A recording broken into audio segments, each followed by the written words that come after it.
वचनामृत हरिधाम पमाड़ी पूरे मनुष्य न कोड हाँ हाँ पूरे मनुष्य न कोड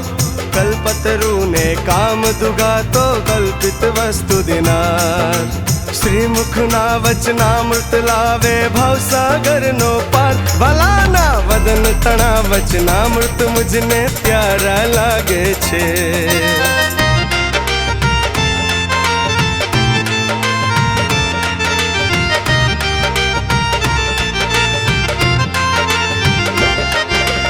अष्ट सिद्धि नवनिधि ते तो गणत्री मान गणाय अष्ट सिद्धि नवनिधि ते तो गणत्री मान गणाय शुद्ध भावे वचनामृत सेवे शुद्ध भावे वचनामृत सेवे जड़ चिद वस्तु जनाय भलाना वदन तणा वचनामृत मुझने प्यारा लागे।